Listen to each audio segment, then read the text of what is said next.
So hi everyone. In my previous video about the codeboard.io shows about the student side wherein how they submit their programs and automatically being checked by the codeboard.io. So now I will show you how did I create the checker wherein there is already a built-in code for or a sample in codeboard, and I modified it and I create my own checker using a Java program. So wherein this codeboard can automatically check the submission, which is automatic grading using a result string, and the result will be checked and will be given a value between 0 and 1.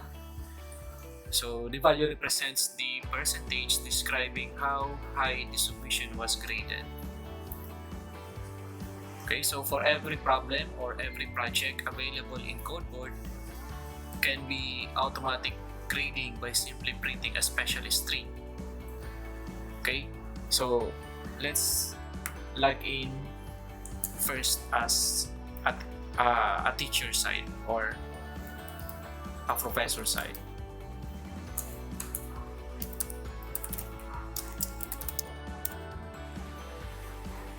Okay, so these are my problems or projects being sent to my students.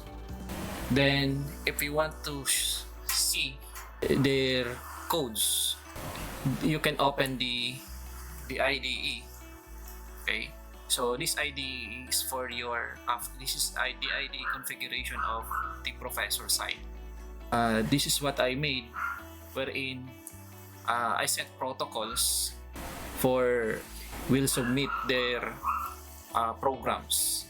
Okay, so first is if they are going to check for local testing, they have to use the /root/src/input, wherein this location can be found in this codeboard.json. Okay, which is this, the H here means it is a hidden file. So if you are going to check the codeboard.json, these are the configuration of the codeboard.io. These folders here, test and test submissions, are hidden. So only the professor side will see these files here. Okay, what I did is, first is the main.java will be the main file. So this will be the main file wherein they are going to input their code here. Okay, in this area. Okay, then if they want to test locally, so they need to put some input here and their expected output here for local testing. Then for this test folder, I have also this program test.java, so wherein I create a checker here. Okay, so first is I import this so these methods or classes, okay, like the byte array output stream, the print stream, file not found exception, the scanner, IO exemption, the JUnit.assert, asterisk, JUnit test. So these two here used for the assertion of the result or comparing the result if they are really equal. So based on the result given by or submitted by the students, so it will be automatically be checked by the assertion. Okay, so now the part here we have the program. I create a class. So I create a class named program test. So program test.java. Then I open a method wherein public final void test throws file not found exception. Then print stream, previous stream out, byte array output stream new console. So I instantiate also with new byte array output stream. Then system.out new print stream new console. So these functions, this will be the preparation of getting the output let's say output over the terminal, so it will be captured. So because the program will run first and get the outputs, and there is also a checker wherein it will run also the program to get the output and read also from the terminal. So here we have an array bar. So we have that input.in. So whatever is the input value or the file name input.in, and main m is equal to new main or instantiated to main. So this main refers to the main.java. Okay, then main.main bar, so which calls the input.in, which is also an array. So it passes to the arguments here. Okay, this passes here to the arguments. So it's better you have the knowledge in command line arguments so that you will know how to pass the value over the string arguments. Okay, then from the previous console, it will print out the new console.toString, and system will set out to previous console.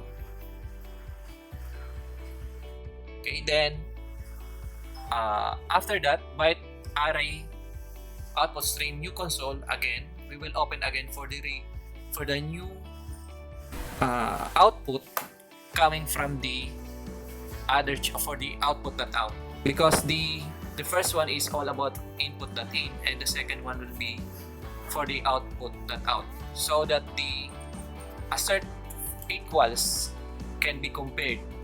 So the new console's toString is from the previous, which is from the input.in process, and from the second one is the new console2 toString, which is the output also process. So yan, so output process. So whatever is the output of the program test, so it will be called out from the out, or it will be compared to the new console out. Okay, so test put that output. Okay, so this will be the method on how to view the test output. This part here. So this output here calls by the test.output. So in the part of the test submission, there is actually similarity with if you get it with the local testing for local testing test. So in test submission, it's just the same as what we do in program test. The only difference is we put here the test for the final submission. So we have also our own input, the professor side test cases, and we have also the output of the professor side. So the input from the student side is different from the output of the student. In the test submission, we have our own test data and output data. So this will be executed and it will be tested during the compilation of the student part. So this is all about the how did I create the professor side, but this is only for Java. Let's see some problems here. So let's say, for example, we will test this a number of times. Hello. Okay, so you will see here how many times they submit, with test field. Say for example this part here, the student submitted 4 times with test field. So after the fifth submission was already test passed. Okay, so this is the result of how they submit their codes. So if they submit it with the correct answer, so automatic test 1. test pass is equal to 1. So it means it is 100% resolved. Let's have some test of the number of times hello world. So we will just do the local testing.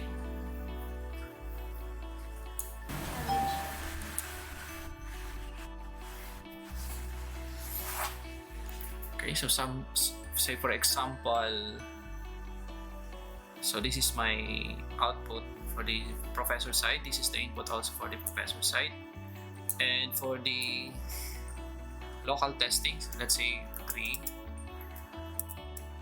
2, 1, and for the output, let's read first the problem. So this is the sample problem. Create a Java program that will read the integer input from a file and output the number of hello world on each integer input. Okay, so ito yung sample natin. So the sample output will be like this. Okay, so let's paste it here as output. Okay, so yeah. Okay, then we will save the changes. Okay, so let's create some sample code. Okay, so to make it short, I just copy my code. So I just copy my code and then just paste it here. So for local testing, we have to use here the /root.src.input.in and copy it. Then I'll paste it here.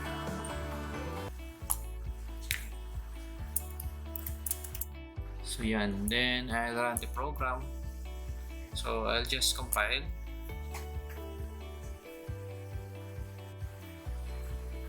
Okay, compilation successful. Then I have to test it locally.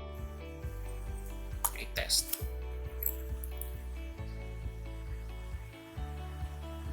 Okay, so it works. It means that number of passing tests is 1. It passed the test, and if I'm going to submit, so the protocol is to replace the submission with the RX here. So this is for final submission. Okay, then file, then the save changes. So no need to test, no need to test or compile. We can just directly submit for testing. Oops, I think the date is already outdated. So I'll just adjust the date.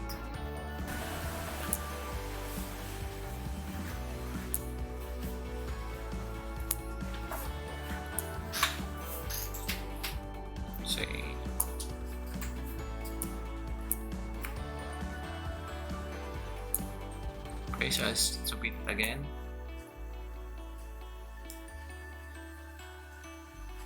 Okay, so your solution was successfully submitted. You pass all.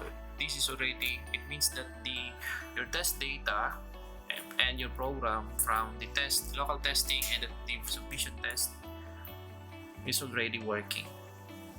Okay, so comment down below if you have questions with regards to codeboard.io. Thank you.